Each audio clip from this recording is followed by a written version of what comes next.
Frame. Skip. Get ready. It's going to be a very, very intense journey. Begin.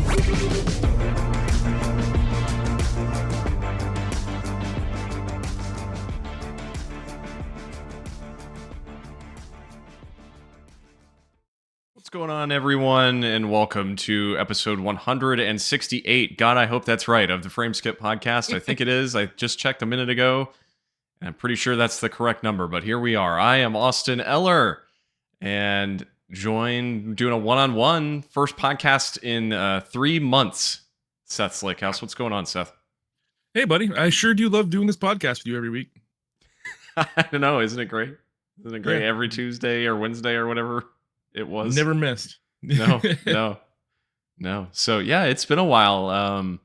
I think we even said at the end of the last episode that like things were going to be kind of weird moving forward. So this shouldn't be like necessarily a surprise that we've been gone for a while. But yeah, I'm pretty sure I brought it up on that episode. But I've moved to overnight, so my schedule's gotten very complicated suddenly, and just had a lot going on. So here we are. I looked at it earlier, and I think it's literally today. It's been 3 months since we last recorded a show. So yeah.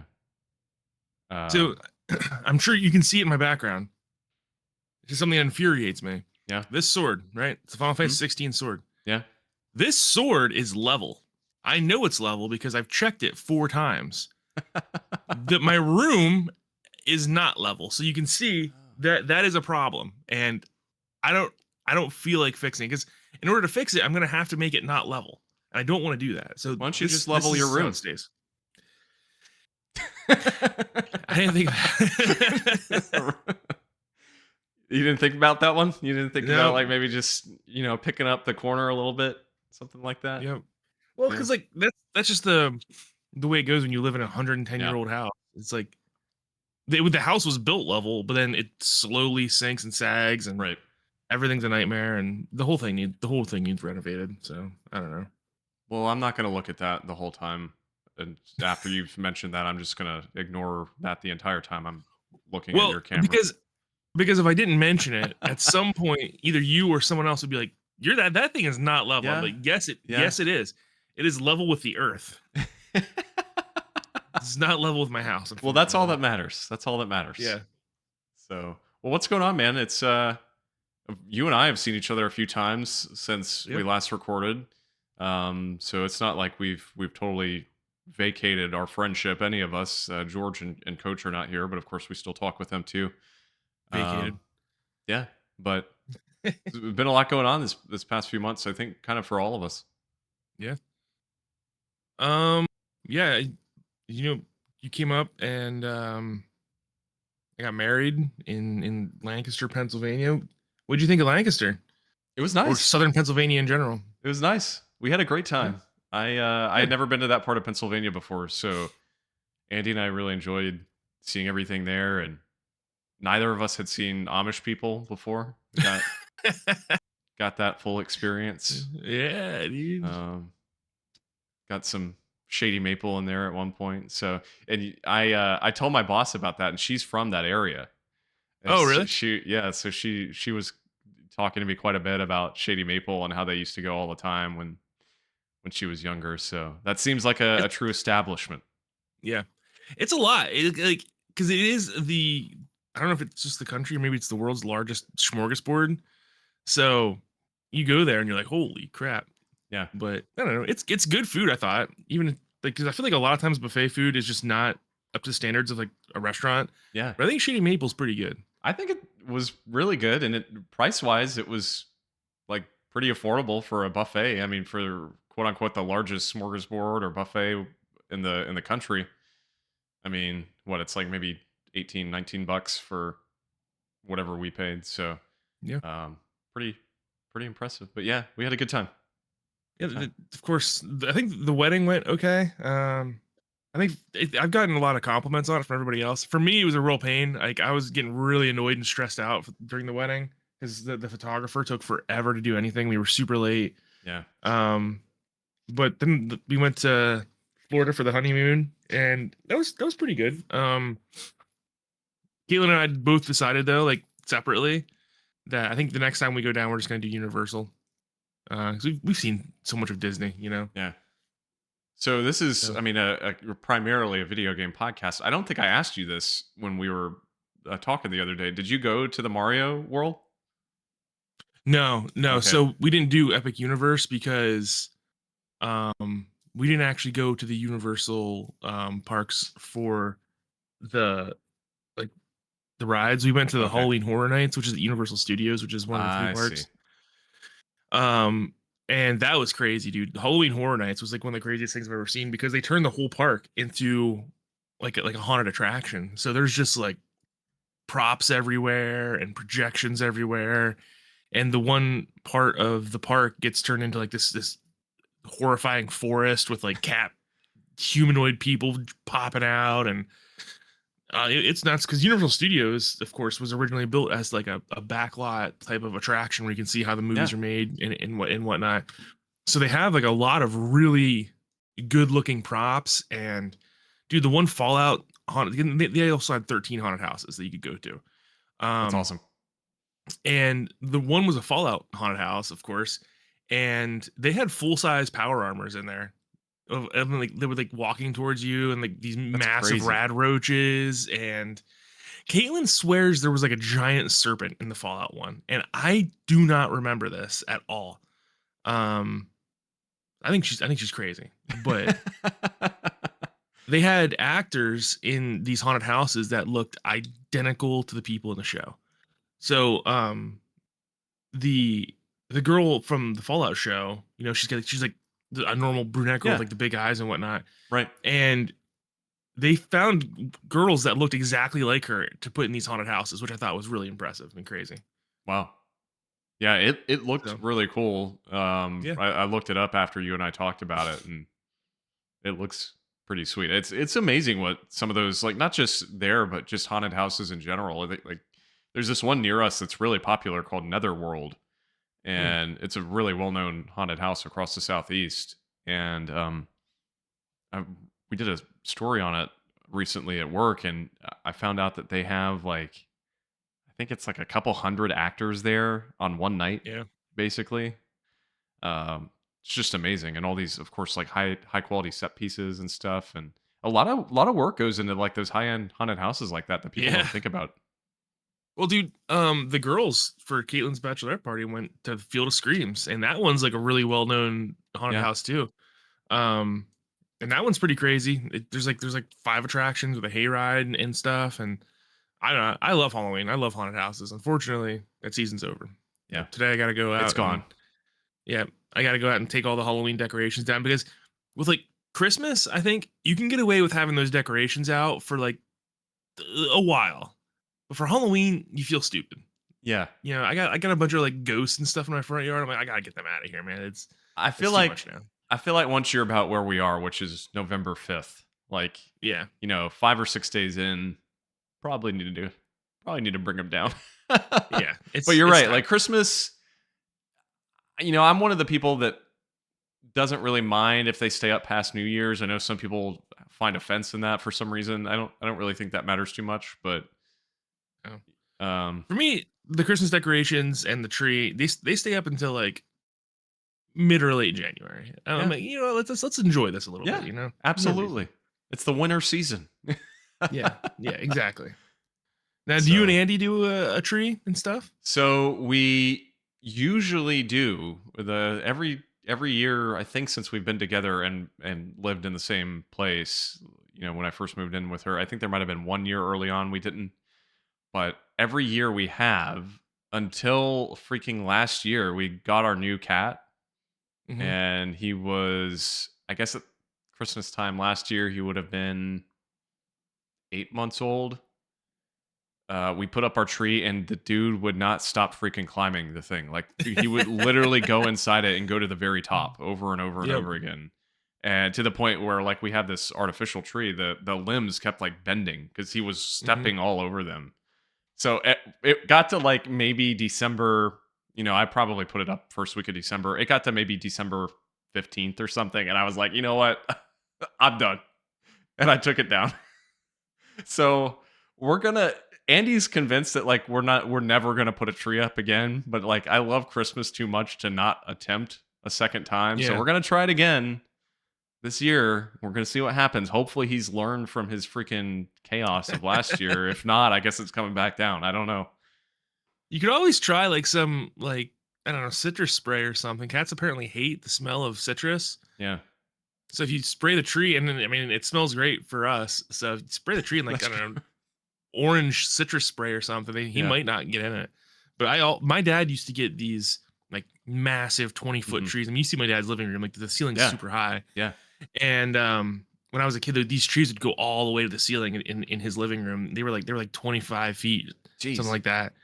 And it was like an all-day affair of like standing this tree up and decorating it and whatnot. By the end of it, we're like, we do not like this tree anymore. We hate this. But it was pretty and it was cool. But mom always had a cat, and the cat would 100% of the time climb up it and get stuck every year. And dad would have to pull out this massive ladder and get the cat out. But yeah, the cats were always in those trees. But my first year I had Obi here, he ripped apart my tree. Oh my God. He ripped like all the bottom branches off he could reach when he was a puppy. Was it a real or artificial? I always get real trees. Okay. Always. Yeah. I like the smell of them. I like the authenticity of it. Caitlin wants fake trees because she's like the mess. And I keep telling her she wants a fake Christmas. Should we get fake presents next, Caitlin? So we did real trees for the longest time when we were in our apartment because we just didn't have space to like store an artificial when the season was over. But once we bought our house, we were like, yeah, we'll just try it. I'm kind of indifferent, but I do agree with you that I actually prefer overall the real tree, but it's just I don't know. Like over time, of course, the cost does add up. It's not like a huge cost problem necessarily, but there are, I guess, reasons for both options. So, but yeah, I like the authenticity of it. I like going out to a tree farm. Yeah. Me and Watson go out every year. We pick a tree. We cut our own trees down. Yeah. And we take them back. You haul them in the house, and it's a mess and it's annoying.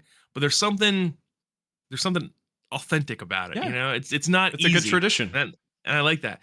You know, my dad does the fake tree now, and I always make fun of him too. I'm like, you throw this thing in your basement, and then you just pop it out, and it's like, does it really matter if it's this easy?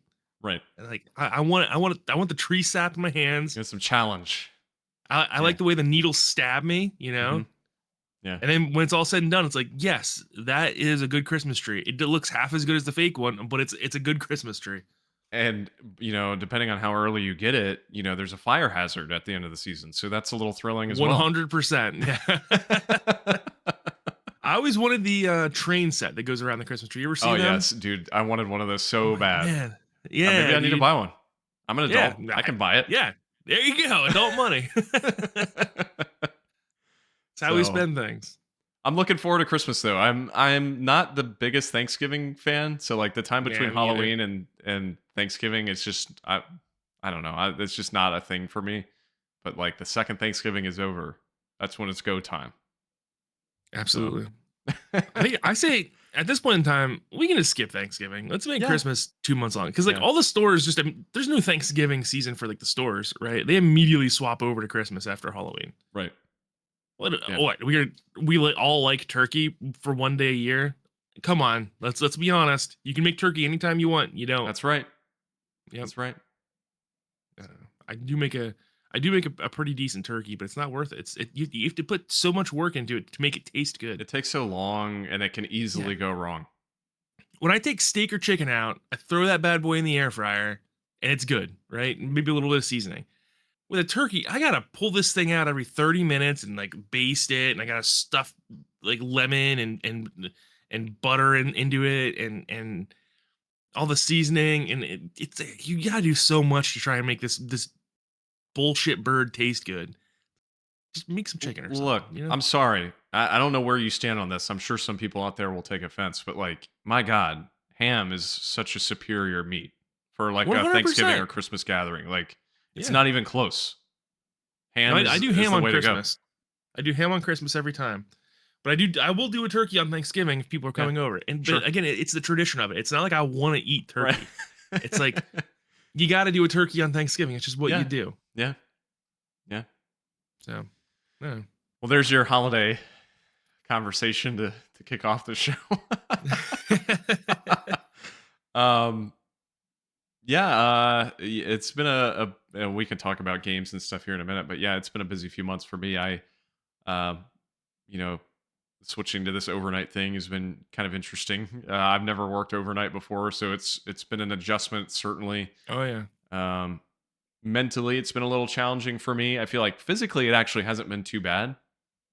I feel like I've gotten into a pretty good rhythm of, I typically treat my work as still like the start of my day. So I'll wake up at midnight or whatever and go in and come home Yeah. 10 o'clock and I'll stay awake. So I stay up till 4:30, 5 o'clock and then head to bed. So it's worked on that end. It's just like the isolation of not really being able to see anyone or do anything until Friday and Saturday Right.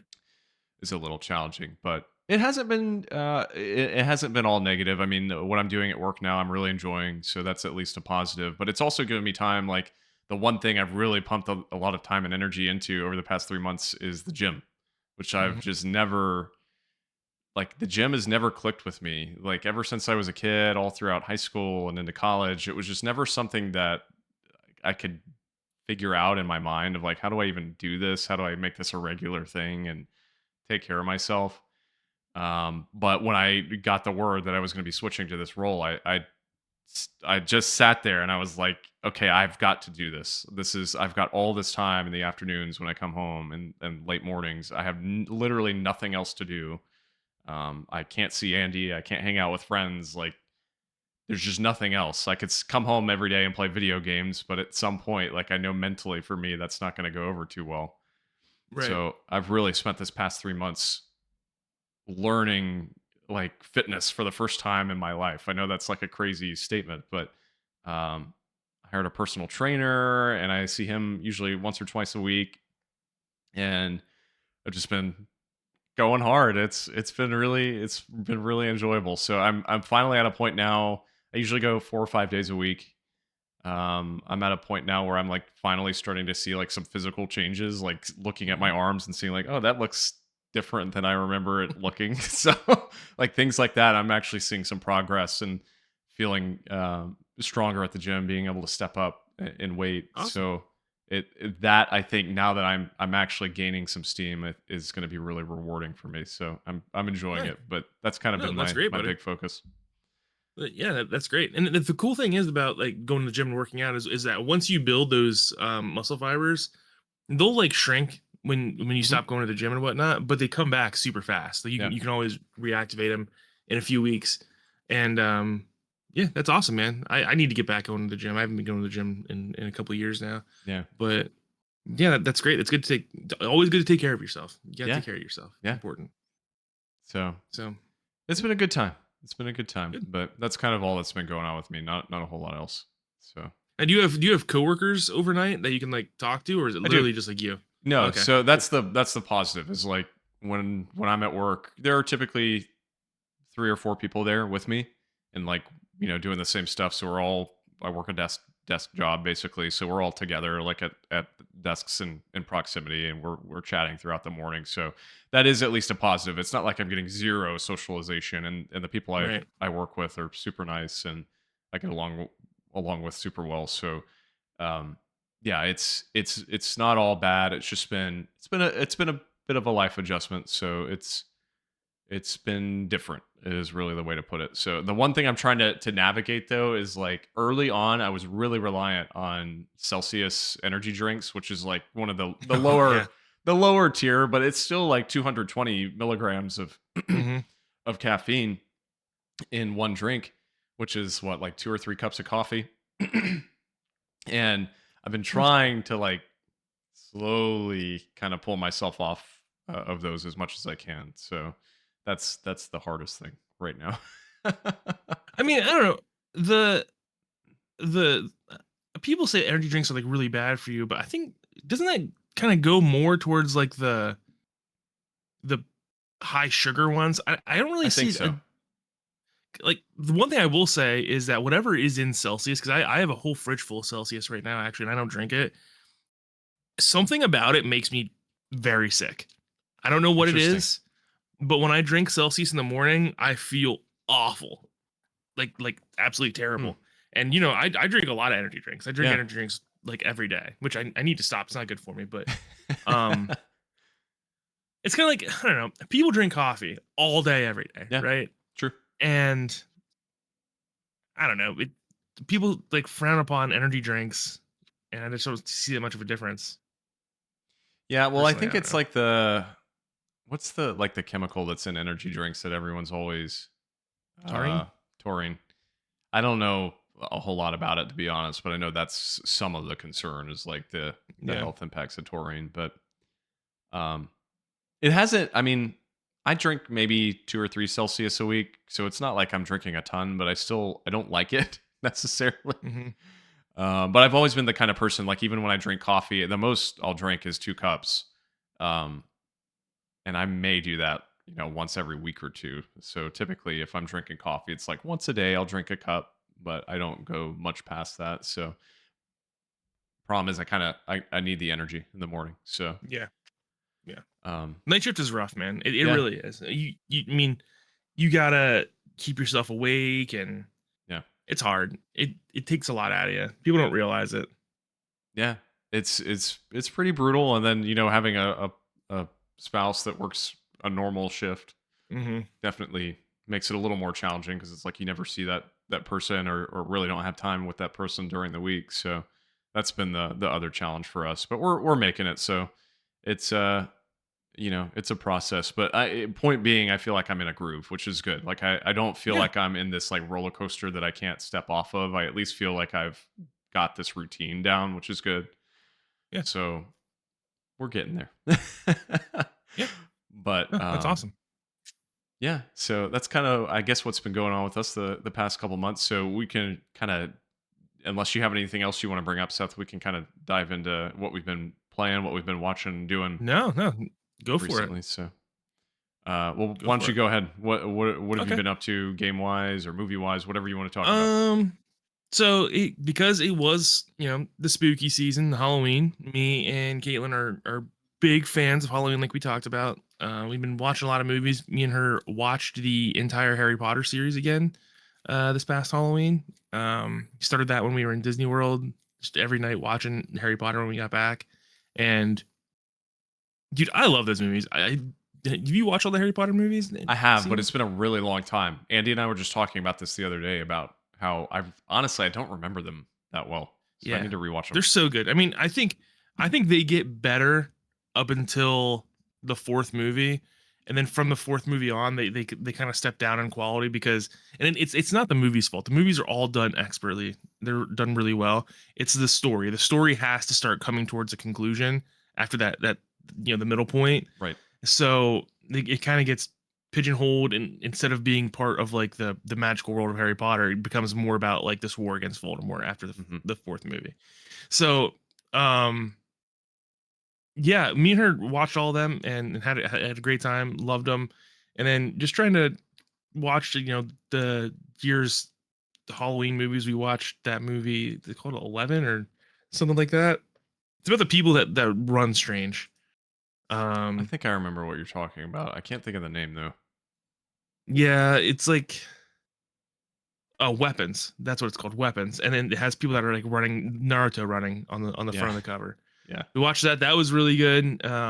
We watched Bring Her Back, which was I don't know, fine. It was kind of just the I have a problem with movies that do like cheap scares, right? Mm. Like Bring Her Back had scares because like the movie itself was not very interesting, I didn't think, but it had scares in it that were more like, oh, here's someone breaking their teeth on a knife, like and Yeah. like oh, this person pulled skin off his arm by accident.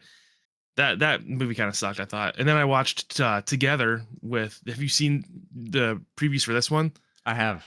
I have. Yeah, where like the people start getting stuck together. That was a Yeah. pretty good movie. I thought Together was like a really solid movie. So that's kind of what we watched. We're starting to rewatch Nice. Stranger Things in anticipation for the new season coming out, which I'm so psyched for, dude. I love Stranger Things. It's so good.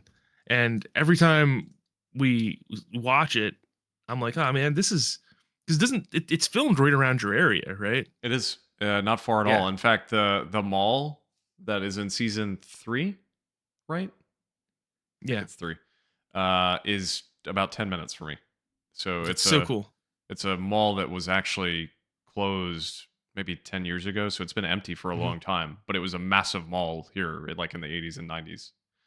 So, yeah, but yeah, that and then like of course like the buyer's home and stuff, that's a little further from me, but yeah, they film all that stuff around here. The Are they big tourist attractions yeah, or no? yeah, Yeah. I would say so. The science facility, like the Hawkins lab facility, that's pretty heavily in seasons 1 and 2, I think. I don't know that it really shows up again much after. I can't recall, but that is actually, I think it's closed now, but it was an Emory University facility, which Oh. Emory's a big college here in Georgia, like a Mhm. big medical school. So that Mhm. was and that's 15 minutes away. That's so So cool. yeah. That's so cool.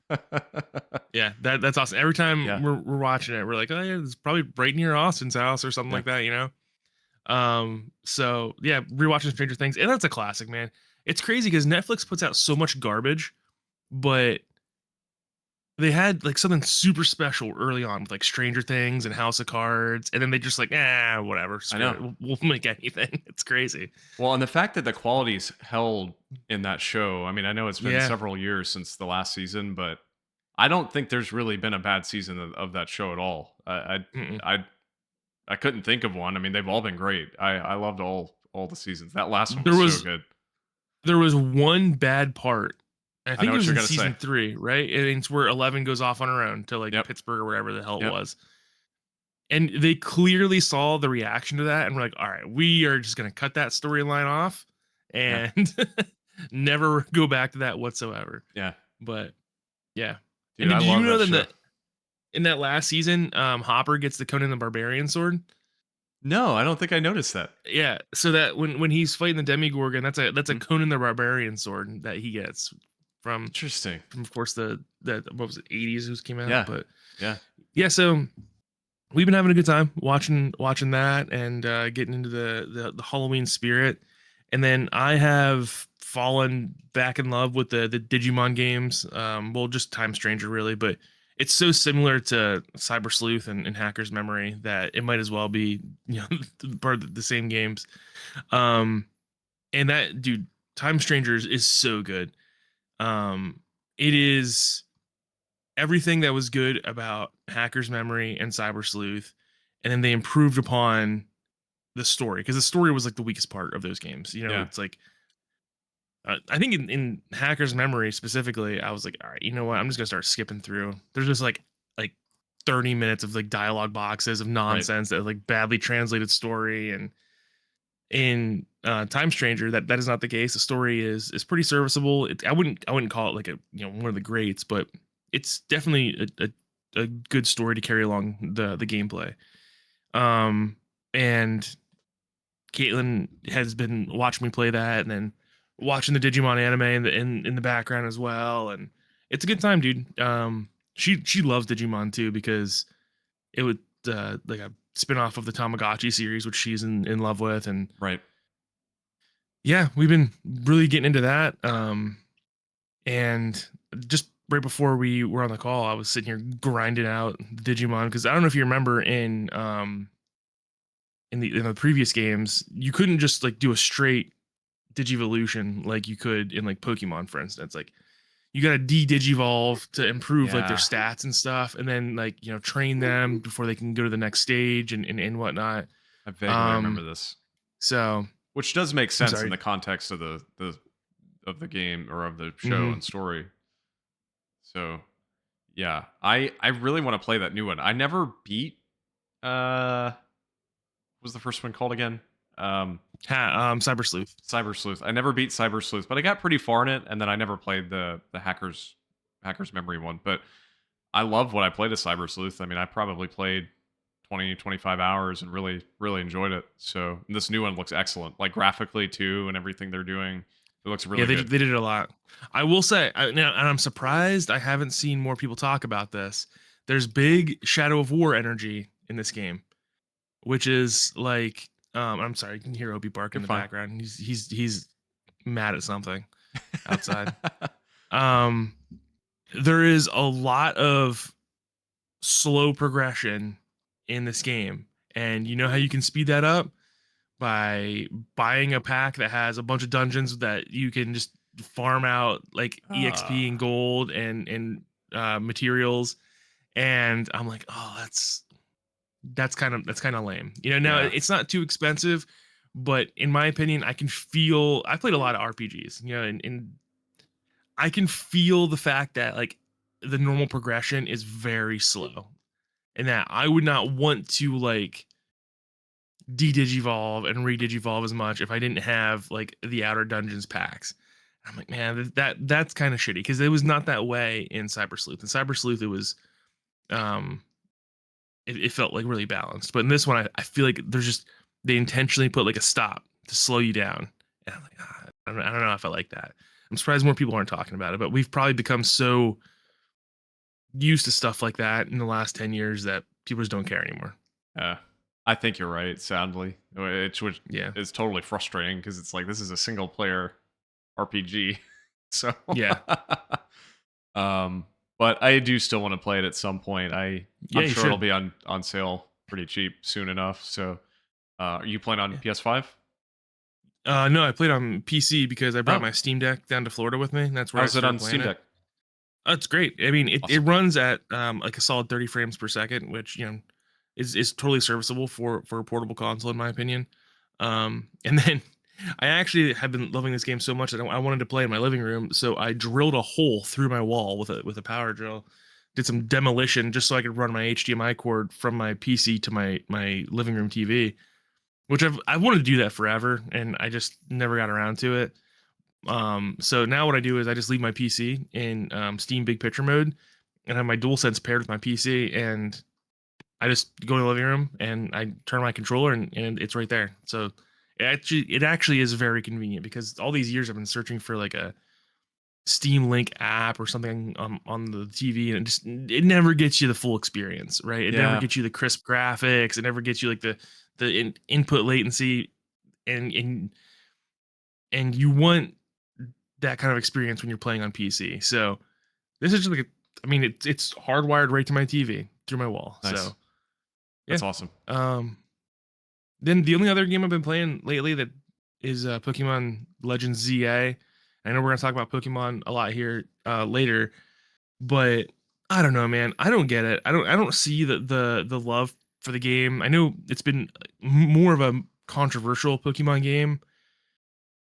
But I think especially when you play it next to Time Stranger, it gets exposed a lot, right? Like Time Stranger, it's not the most beautiful looking game in the world, but it's not this. It's got more of just like an anime aesthetic, and I think we've come pretty much as far as we can in video games with anime. I don't know how you could make an anime game look much better than, like, you know, Time Stranger or Kakarot, because there's just a limit to it, right? There's a cap there. But man, Legend ZA looks pretty bad. It looks like a GameCube game. I saw people like saying it's like a PS3 game. I'm like, no, this is not like a PS3 game. There's PS3 games that still look really good. You know, you think about the Uncharted games or like the Arkham series. This looks pretty bad. This reminds me of like something on PS2 or GameCube. It's the same thing with like Scarlet and Violet, man. You know, like it's the flat textures, it's the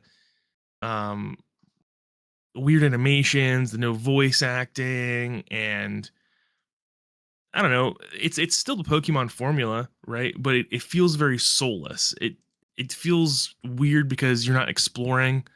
You're in a city, and there's just these wild zones that pop up in the middle of the city, and it's like, here are the Pokemon all of a sudden, and it's like, man, that's not how this is supposed to work, right? Like, you're supposed to go out and explore new areas and get stronger and stronger Pokemon along the way, and it's not like that anymore. Now, I do I do like the battle tower aspect of it, where like you're just in this giant tournament city. I think that's a really cool concept. But the wild areas should have been outside the city. They should have expanded that area around Kalos, and I don't think it would have taken much more because it's. I mean, it's not like they're putting a lot of money into textures, so make the open green fields outside the city. You know? Yeah. See, that's the thing that like kills it for me. I mean, like graphically, we could talk about this all day, and I know we're going to talk about this when we get into the Pokemon leaks and kind of a whole discussion around that. But and like the budgets of these games and things of that sort. Mhm. But you know, yes, it is frustrating, but at the same time, like I did for some reason suffer through like 100 hours of Scarlet on Switch One, and it looked like garbage, but I still enjoyed that game just from a mechanics standpoint. Mhm. So I'm not saying it shouldn't be better, but it's something I could suffer through, I think. But the bigger issue I have is exactly what you brought up, and it's been my concern since they announced this game. Just to clarify, I did not buy Legends EA. I've not played it. I don't know that I will, but my big concern is just the city setting. Like I don't know, man. I don't play Pokemon games to be in a city the entire game. Like that's just not really something that interests me. Like the whole point Mhm. of Pokemon is exploration and going out into the wild and going down these different routes and suddenly seeing a guy pop out and ready to battle you and finding random Pokemon in the wild. And I know there's still some of that in this game, but just it not being in like an outdoor naturey setting and getting these different swamp areas and ice areas, whatever it may be, Right. not getting any of that, it just sounds so boring to me. Like Yep. I don't know, man. I really don't have any interest in that game. There was a brief moment of time, like a couple of weeks before it came out, where I was like, "Oh yeah, I'm gonna buy it. I'm gonna play it." And then when I saw the reviews drop and like saw more gameplay, I could not force myself to do it. Yep. So Yeah. No. I 100% agree, and I wish I hadn't bought it because right now I'm like, man, I don't even want to pick it up. Like, yeah, and it's a shame because that's really the reason I bought my Switch too. But I don't really want to play it, because it's just it's heartless, it's soulless, it feels just like thrown together. Like I'll be honest, man. I think you could give like some college students like a few months and they could throw a game together just like this. Probably better because they would put more effort into the textures. But I have always said, and I feel really justified every time something like this happens, right? I've always said that I think Game Freak is a hack developer. I don't think they have it in them to make a Pokemon game that they want. I think they really struggled with the transition from 2D to 3D, and they're not prepared. They're not built for something like this. It really shows because the best Pokemon games this past 5 or 6 years have not been made from Game Freak. Every time they try to make a bigger and prettier and you know cooler Pokemon game, they fail. They don't pull it off. And I think they're very lucky that Pokemon has such a rabid fan base that will buy anything. yeah. The brand loyalty for Pokemon is like unlike anything else. And I don't know why that is, if it's like nostalgia or something, but I think it's the biggest IP in the world. It's the biggest IP of all time. Why can't we invest more money into it? Why can't we put more care into it, more love? And it's got to be like down from like a corporate, decision making standpoint. It's But as unbelievable. far as as far as ZA goes, I will say that the new combat system is pretty cool. It's not that different. It's if you've played Pokemon Scarlet and Violet, it's not that different, especially when you compare it to like Legends Arceus. They pretended like it was a lot different. It's not. There's no like I don't know. It's not like an action based combat system. It is an active turn based. It's more like Final Fantasy. Okay. Can you move around the map during battles? Yeah, but you're not really controlling your Digimon. You move and they kind of move with you. They kind of like follow you a little bit. Did I say Digimon? I meant Pokemon. Yeah. Close You enough. move, yeah, whatever. You move and then they kind of follow you. So like it's not like you're actively controlling them and like dodging moves and stuff. You yourself have to dodge moves. If they hit you, you take damage. But yeah, I don't know, man. I don't think it's very good. I think if I was to give it a score, it'd be like a 6. Yeah. See, I normally I'll eventually get around to playing these games, but for some reason I think this is going to be the one that I just do not ever touch. And it was the same for me with Sword and Shield. Like when that dropped Mm-hmm. and everyone had nothing but negative to say about those games, Mm-hmm. I still have not purchased those or played them. I maybe I will at some point, but um I really don't know. I don't think I'm ever going to touch ZA. It just doesn't it I don't know that I can continue supporting this just laziness. The problem Yeah. is 20 million other people are going to continue supporting it. So what does my purchase or not purchase even matter? But I don't know. Well, I it starts with a couple people, right? And then like slowly that momentum builds, and then eventually they're like, "Oh, okay, we do have to put more money into this. We do have to, or else because people we're gonna start losing money. I mean, they're probably not ever gonna lose money, but if it's a downward trend, then yeah, sure. they'll adjust. They have to. And I think that's starting to happen. I think people are starting to be like, you know what, this kind of sucks. Why is this so bad? Why Yeah. does it have to be like this? I don't know. This is the first Pokemon game that I'm like, I don't like this. I'm done. 'Cause I really don't think I'm ever gonna go back to it. There's just nothing for me there. You Yeah. know. Well, I mean, I don't want to speak for Coach, but as I told you the other day, I just thought it was interesting. Coach has been on this over the past 3 months. I don't think this was ever brought up on the show. I think this was between our last episode and this episode. Coach put like 400 hours or something ridiculous into Pokemon Violet.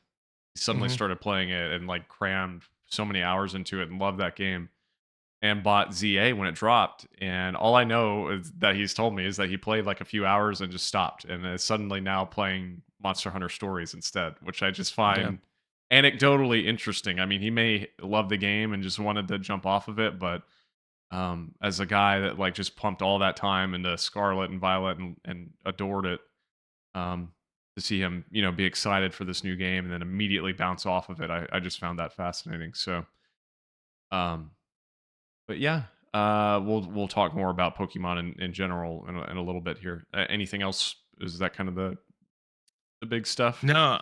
Yeah. Yeah. I mean, I played a little bit of Cyberpunk, and I was getting into that because there's always something about Night City that kind of draws me back Sure. that I always just kind of want to go back to, but I didn't put too much time into that. Pretty much every waking second since I've been home, I've been trying to play Digimon, and Yeah.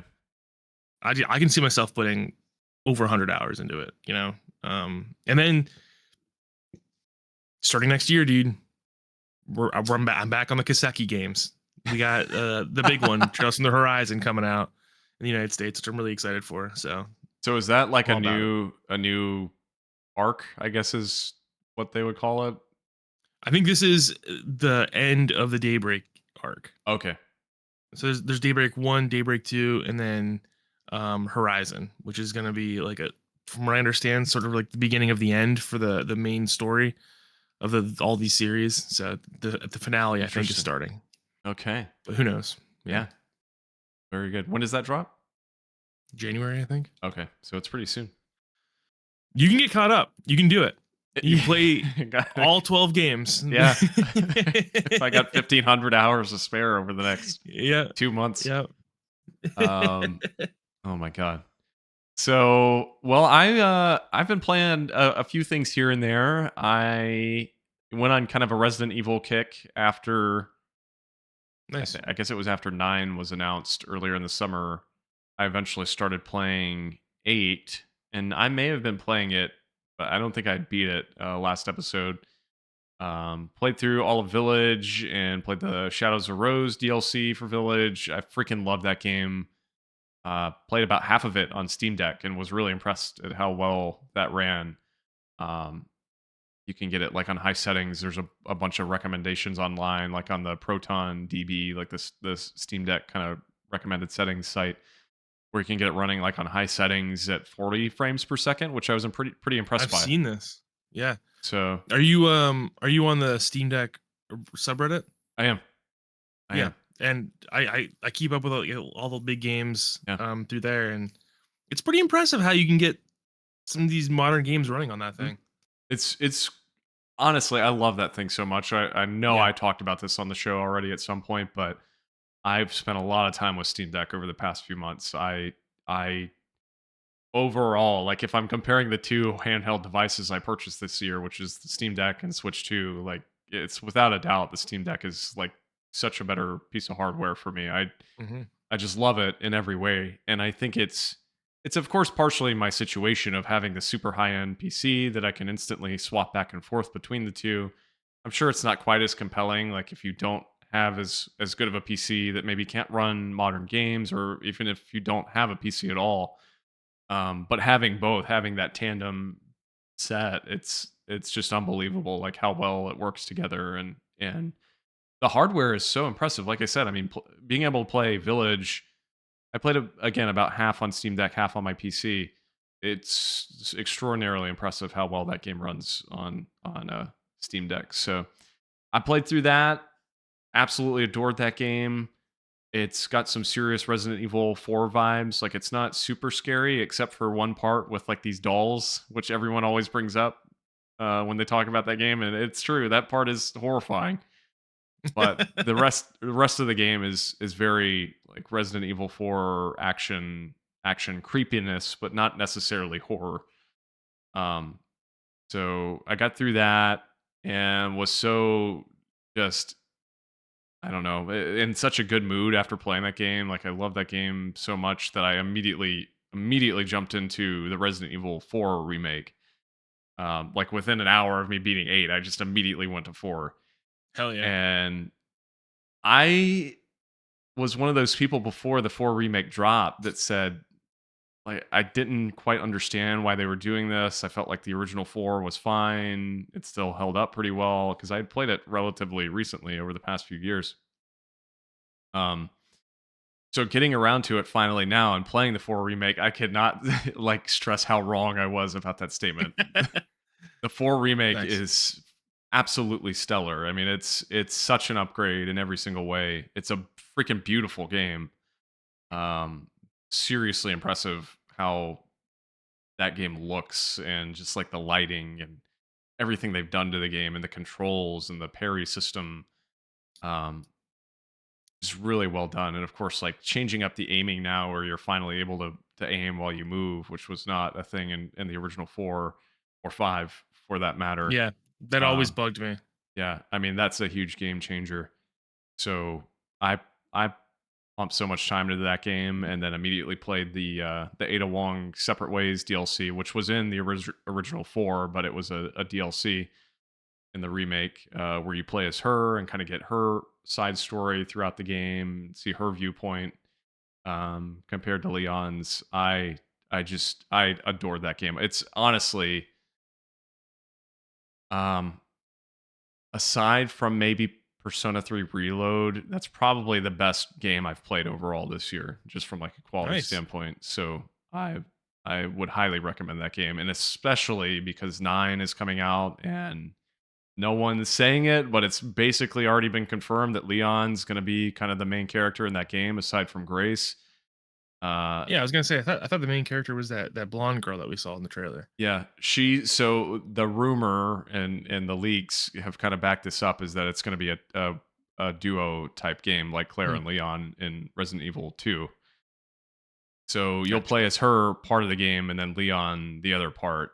And it's from my understanding from Dusk Golem, who is this like highly regarded Resident Evil leaker on Twitter. His statements that he's put out essentially have said this is going to be like the end of Leon's story. So Hmm, they're really kind of building it up as not publicly, but in the background as this really Leon focused game.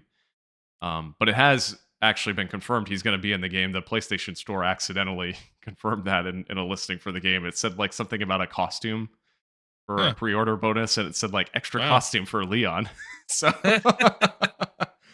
Oops. um, point being though, I'm bringing all that up to say it's the perfect time to play 4 before 9 drops, because that's really aside from 6, his last kind of canon appearance, and I don't think it's going to matter what happened in 6. So. Yeah.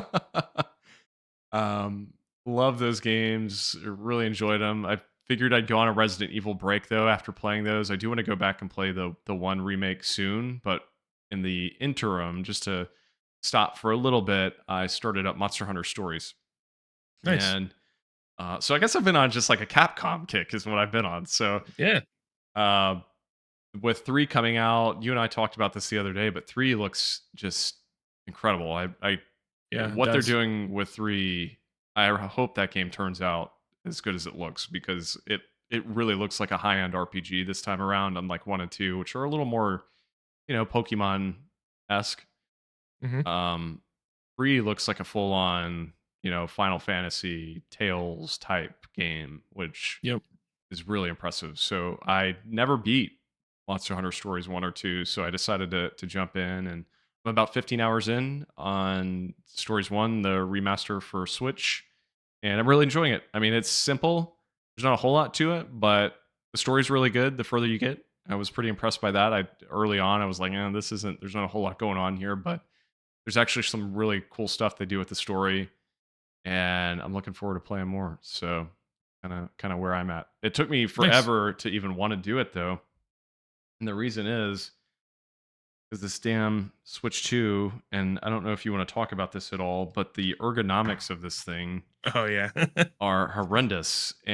And I know I've talked about this on the show before, but I just never really wanted to touch the thing handheld until I bought the Satisfy grip, which I know I brought up to you. Mhm.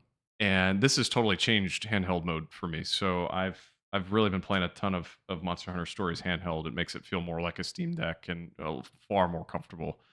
Um, so that's kind of been my motivator for jumping back in there. But Yeah. I have the same problem. Now, I think I don't know, I have really big chunky hands. I have like lunch boxes that I carry around. And for me, that was, and I think you said you didn't share this issue.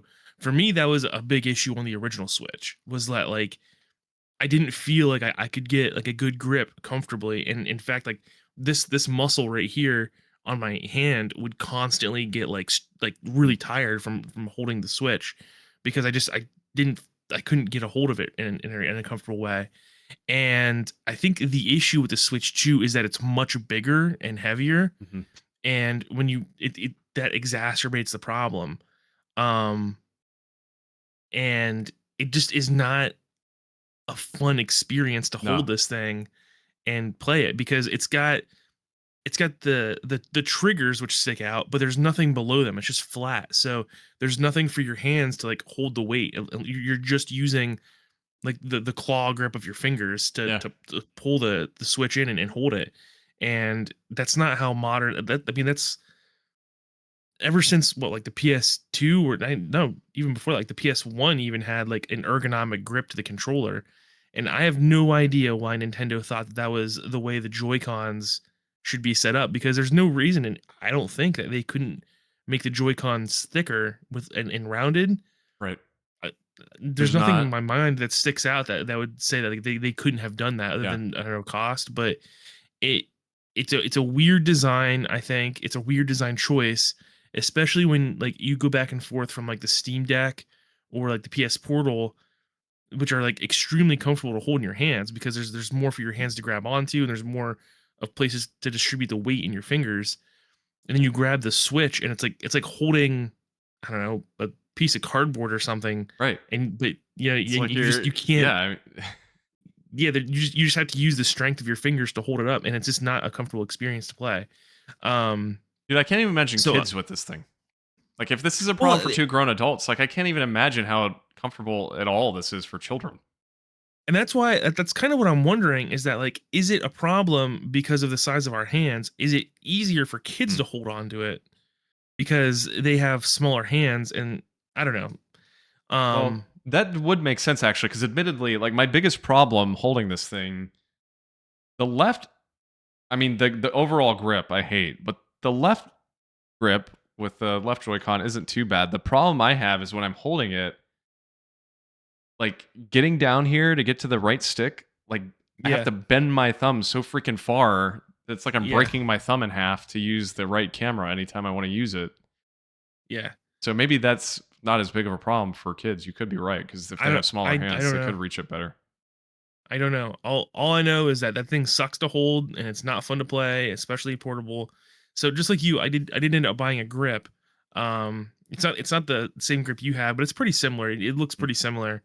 Um, and it was just what was on Amazon. It was like a day before you had told me you bought one of them. Yeah. So it's good to hear that it solved your problem. It makes it easier for me too. It made Mhm. it a lot easier. The problem with the grip that I have is that I found I cannot dock it with the grip. Oh, I have to take the grip off to dock it because um it's like the port inside the dock is not mm. long enough to dock it with.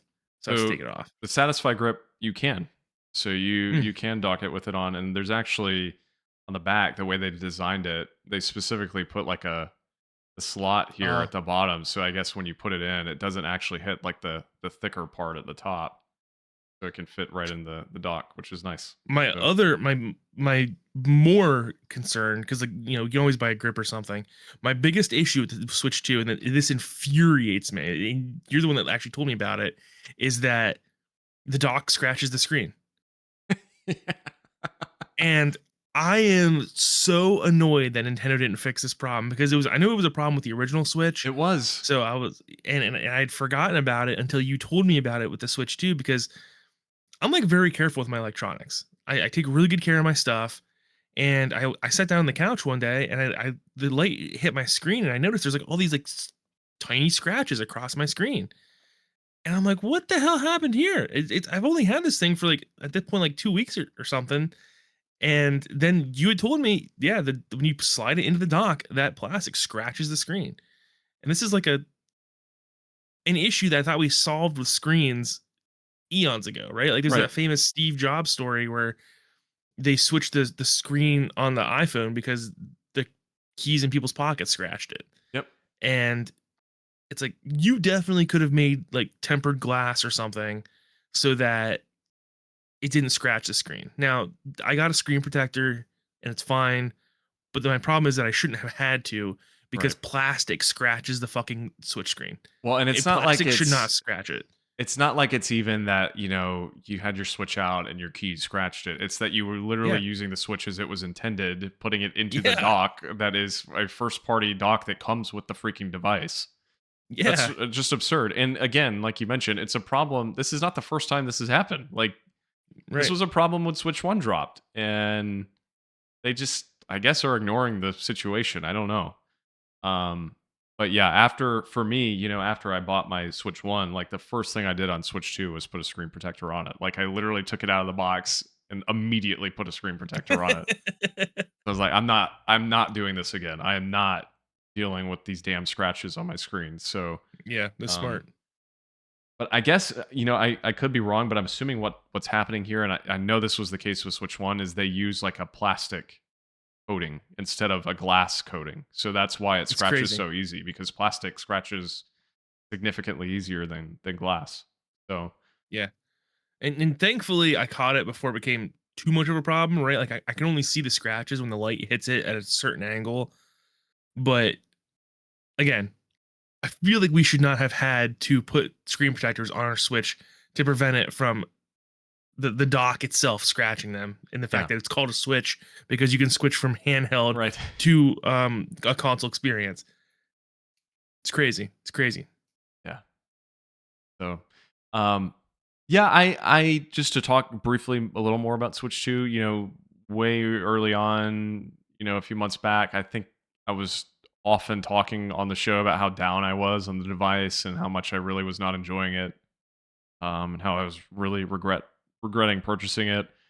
The getting this grip actually, for some reason, like, finally made me feel a little better about the thing. Like, I'm actually playing it and enjoying playing it now. I think the ergonomics were just so freaking bad without the grip that I really, it was not clicking with me, which is funny because I don't even really play that much handheld, but there was something about it that I just freaking hated. So I'm enjoying it. I haven't really bought any Switch 2 games. I did play through Donkey Kong Bonanza and love that. I think between last episode, so that was something new as well. But I didn't buy like the Mario Galaxy or anything. I am gonna get Kirby Air Riders when that comes out in a few weeks. They've really been pushing that hard, so I'm hoping that's good. But um, yeah, I think that's kind of all I've been up to. So why don't we talk about Pokemon? We'll go a little more in detail on Pokemon. Seth, you've kind of followed these Pokemon leaks more than I Oh yeah. have, so kind of walk us through, and you can take us wherever you want. But what's anything in particular you want to point out or focus on from these leaks or about Game Freak in general Oh um, man. over this past few weeks?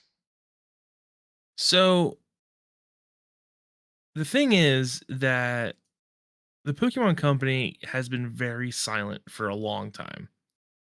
And if you go by like timelines, this year I think was supposed to be, or historically should have been, the year Gen 10 came out. And it's interesting because I was just thinking this before these leaks hit. I'm like, man, it feels like it's time for a new generation. Like Scarlet and Violet came out what feels like forever ago. Yeah, Um, so I don't know the origin of these leaks. All I know is that they're like pretty extensive, and it's from a well-known leaker. I don't know how he got them, but he had so much stuff, dude. He had screenshots, yeah, financial plans, all kinds of stuff.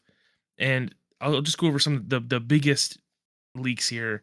Um, there was an entire document leaking Gen 10, which we think, based on translation, is going to be called Wind and Waves. Um, it's either based in Southeast Asia. I see a lot of people saying Southeast Asia, in like an island setting, sort of like the Sun and Moon have like the yep, islands. It seems like they're going to kind of go with that type of environment.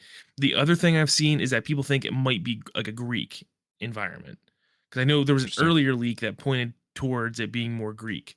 The theme for Gen 10 is infinity, whatever that means. Um, there's supposed to be like a big tourist city you start in. There's diving in the game. The islands in the game are going to be AI generated, which I think sounds horrifying. Yeah, Um, and that's pretty much what we know from that. I know there was like screenshots of it. Um,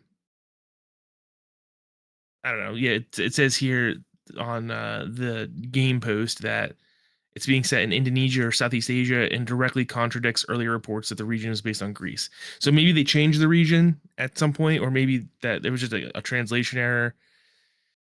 It's directed by Shigeru Omori, who previously led Sun and Moon, Sword and Shield, and Scarlet and Violet. And there is screenshot leaks which make it look really good.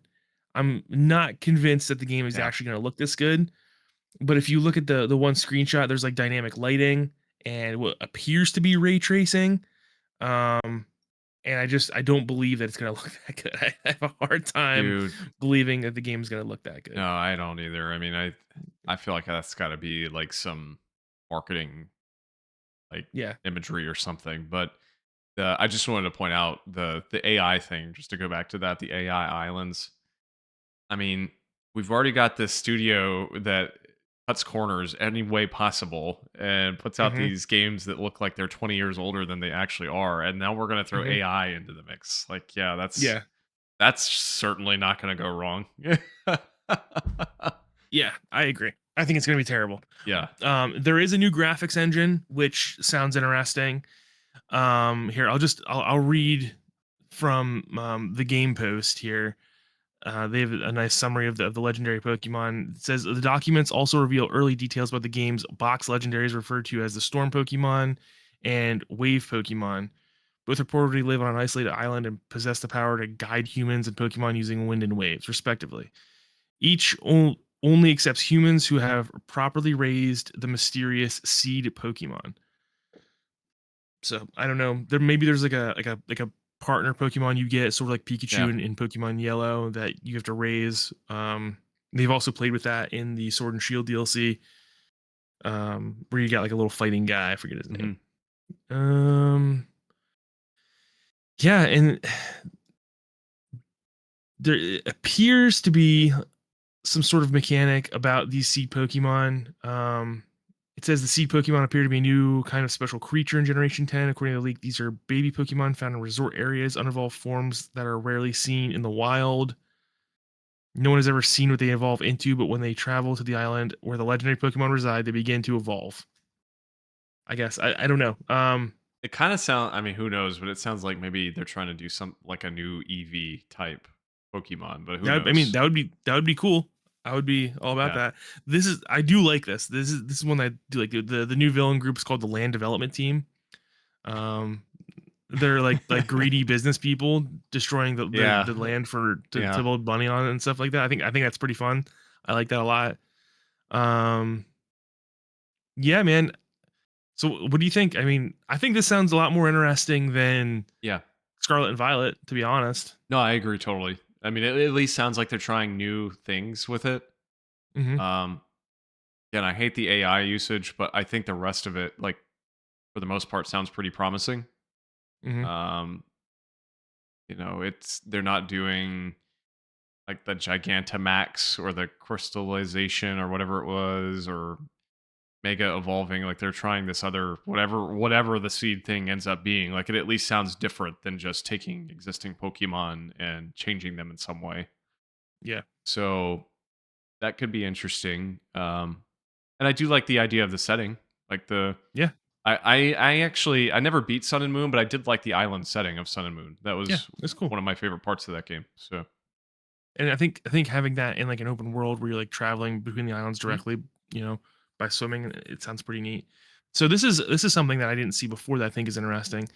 The seed Pokemon evolution is procedurally generated and is unique, featuring fractal and floral designs that differ for every player, further Interesting. reinforcing the game's central theme of infinity. So it all sounds really good. Yeah. These leaks sound really cool. They sound really good, but like we talked about earlier, I don't think Game Freak has it in them to make a good game. So Yeah. We'll see what I don't happens. know. There was no. I'm trying to remember from the leaks. There was no like date or anything on that, was there? Or was there a timeline? I can't recall. Next year. Oh, it's next year. Okay. Yep, 2026. That is the leaked date. Now, that was not even the extent of the leak. Yeah.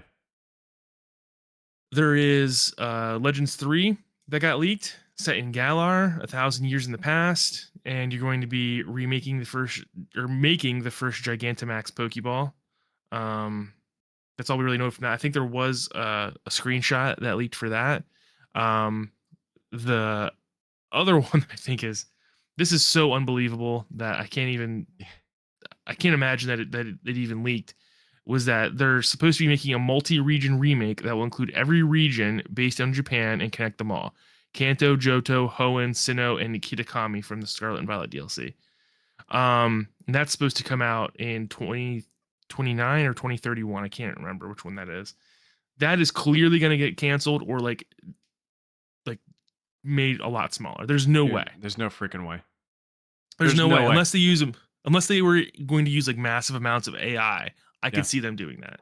But there's no way, especially because they don't even include all the Pokemon in the games anymore, right? So they have a massively limited amount of Pokemon in the game because they just don't want to they don't want to animate them. So Can you even imagine? That's like that would be multiple times the size of like any recent Pokemon game. Like that's just yeah, no.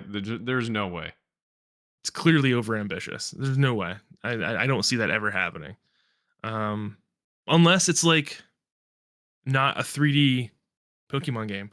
I could see them doing it with like a 2D Pokemon game, you know, That's true. something on the level of like X and Y maybe, or just like I mean, I the guess 2D sprites. yeah. I was gonna say. I guess it that that would be more reasonable. Like something with Hmm. like an X and Y level graphics, or honestly, even like the Diamond and Pearl remake. Just Yeah, keeping it kind of old school Pokemon, doing that style. Maybe that would work. But still, I mean, I yeah, can't imagine that would still take them a because long time to cram all that into one game. I think. yeah, I agree.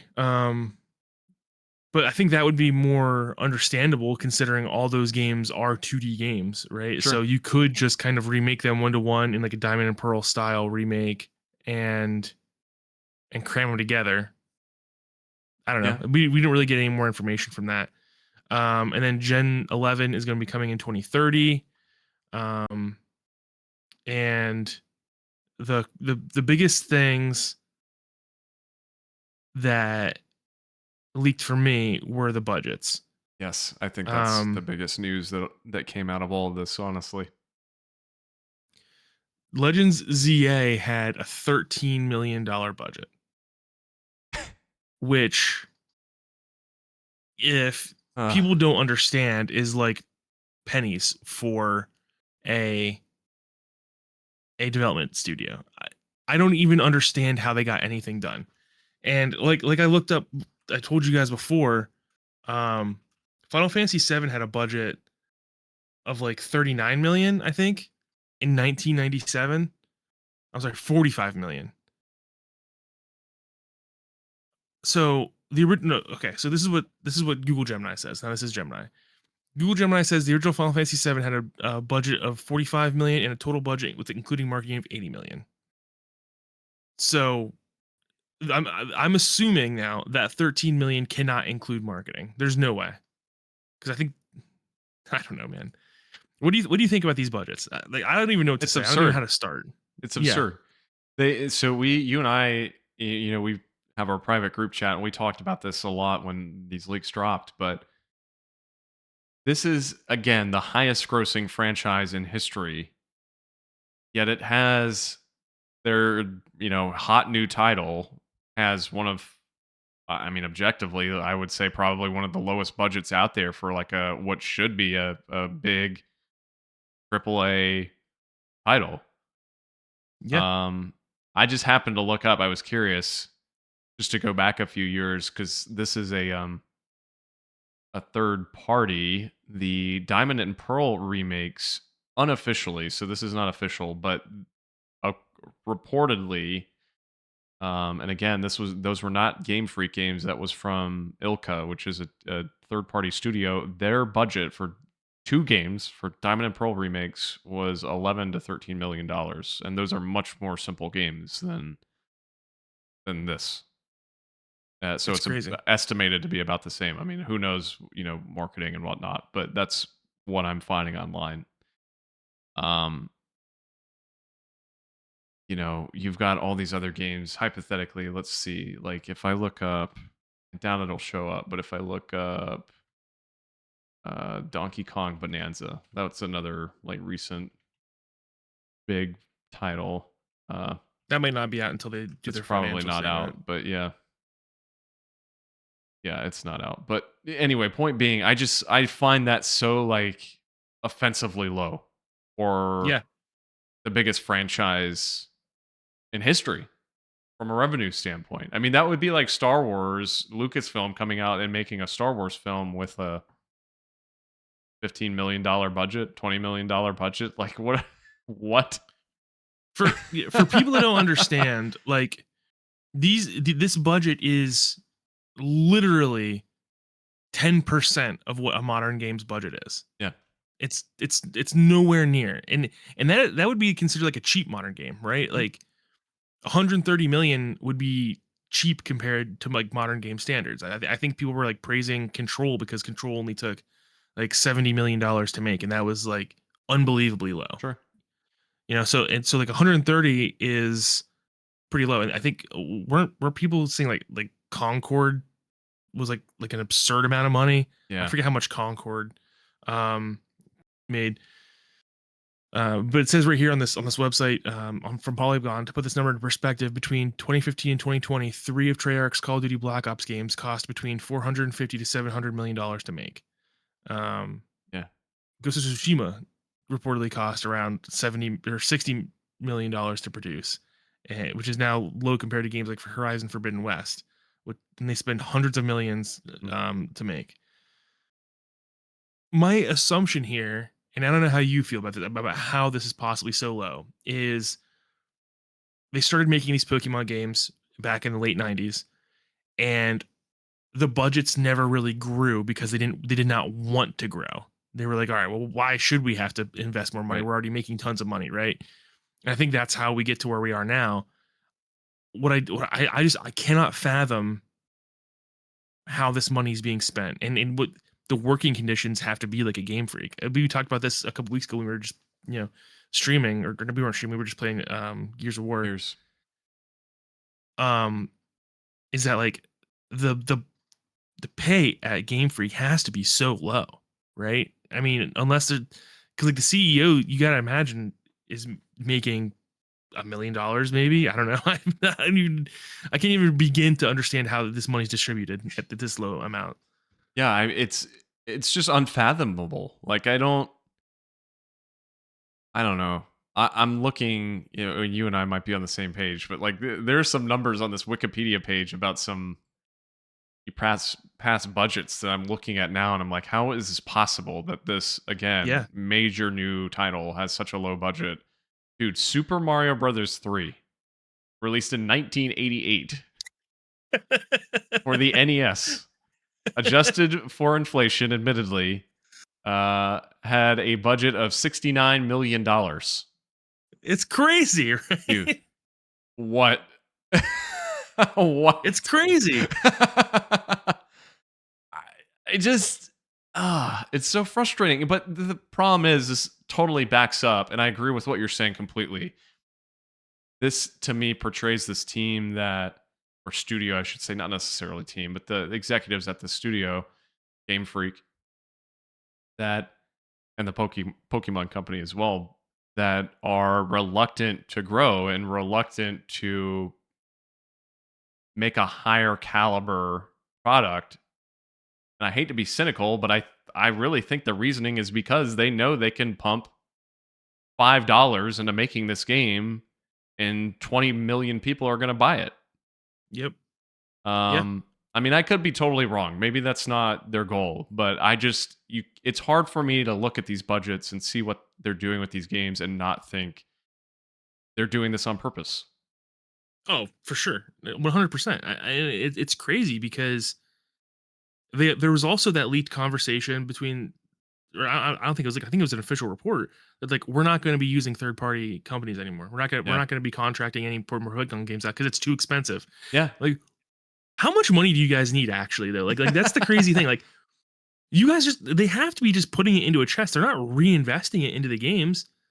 They must just be like swallowing it and putting it into a chest. That's the only thing I can imagine, like just growing their bank account more and more, because that's the thing when you see these numbers, is that like they're not reinvesting all this money they make. No. Where does it go? Is my question, because I have no idea what they're doing over there. You would think they'd want to take some pride in their work, and but like when even Caitlin, who's not clued into like the video game news and stuff, she's like, that makes me want to not buy Pokemon games anymore. Yeah. She's like, they're just clearly taking advantage of people's goodwill. And it's like, man, when was the last time a Pokemon game came out that was like widely beloved, that people didn't have issues with? Probably Sun and Moon, Ultra Sun and Ultra Moon, Yeah. And that was 10 years ago, maybe. I don't know. Yeah, I think It's crazy. so. These numbers, it's actually amazing that they were able to make the games for this amount of money. Because I see here, Sword and Shield had 16.4 million, Legends Arceus had a 14.4 million, and Scarlet and Violet was 21.8. And then of course we talked about Legends ZA, which had a 13 million. What's unbelievable about all that to me too is the fact that, like, what did you say Arceus was 14? Yeah. So Arceus, when did Arceus come out? Was that 2022? It sounds right. 21 maybe. Anyway, either way, it's been several years. We've had inflation since then. So you're telling me that the game ZA is 2 million or so under what Legends Arceus costs to make, and that's after, like, you are not factoring in inflation as well. So technically it's like even lower than that. I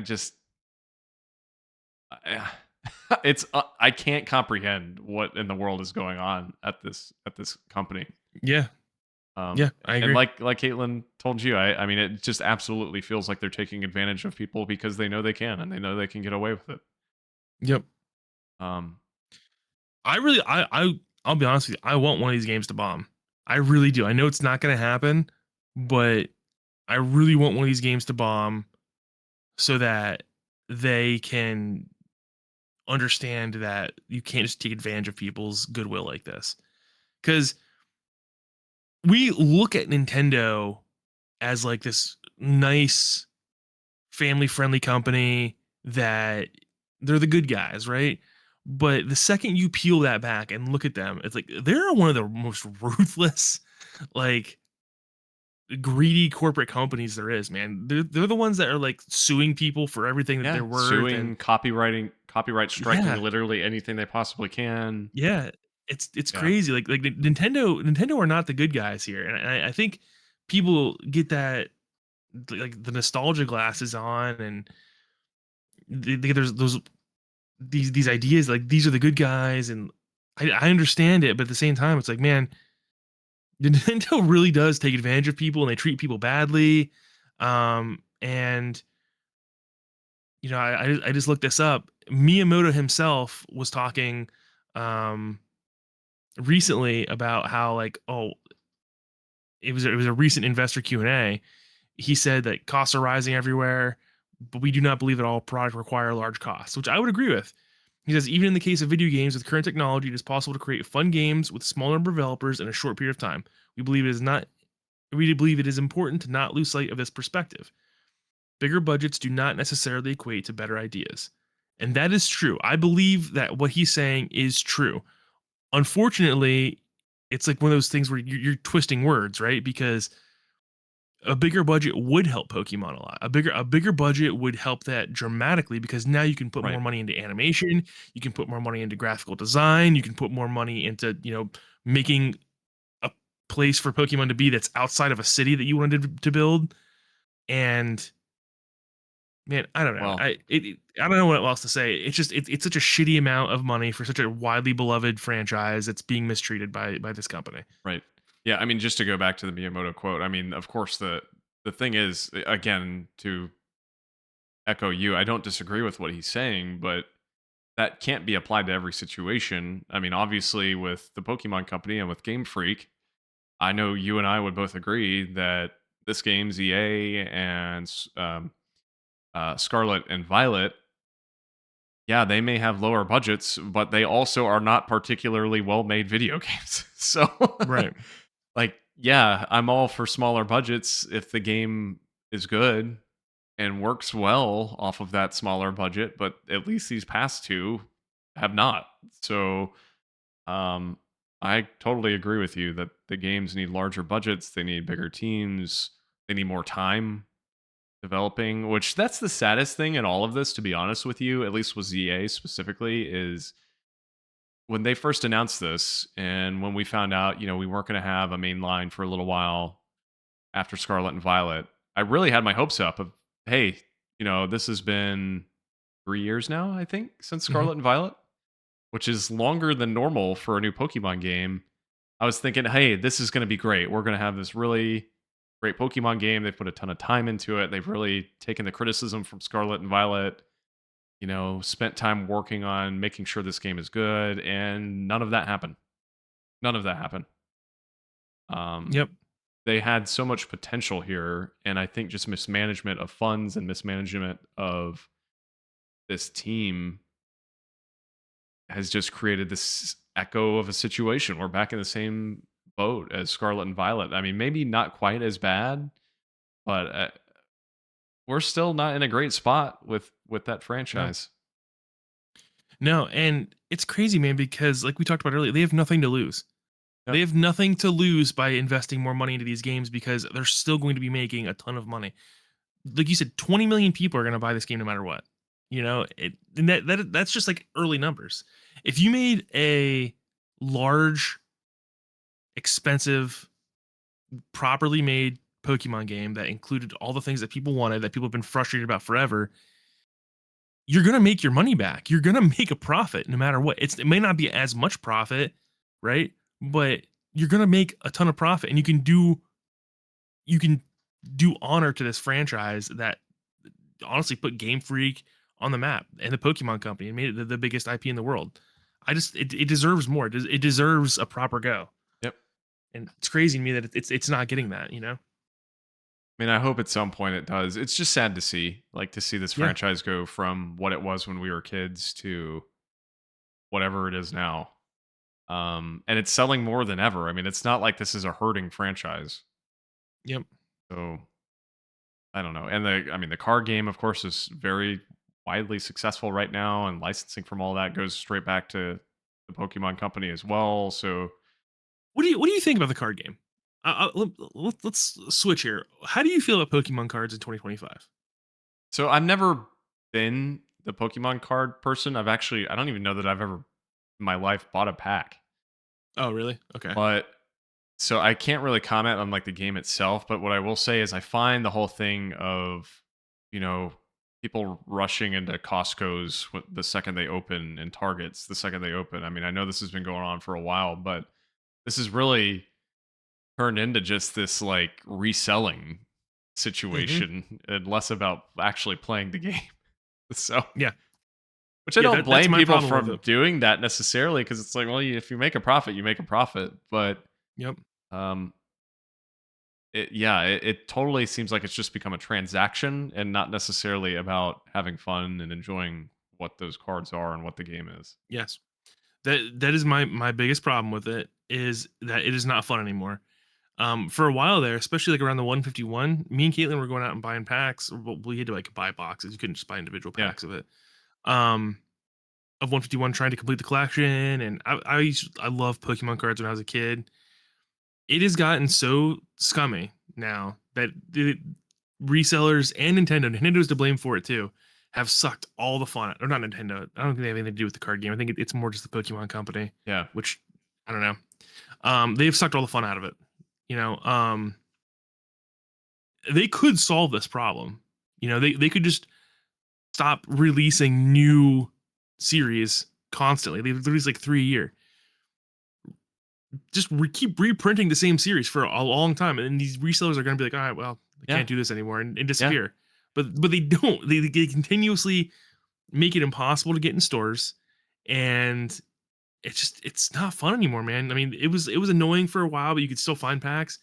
The sections like at Walmart and Target, they're always empty. They're gone immediately when they restock, and it's like, man, who is even buying these packs for this much money? It's crazy.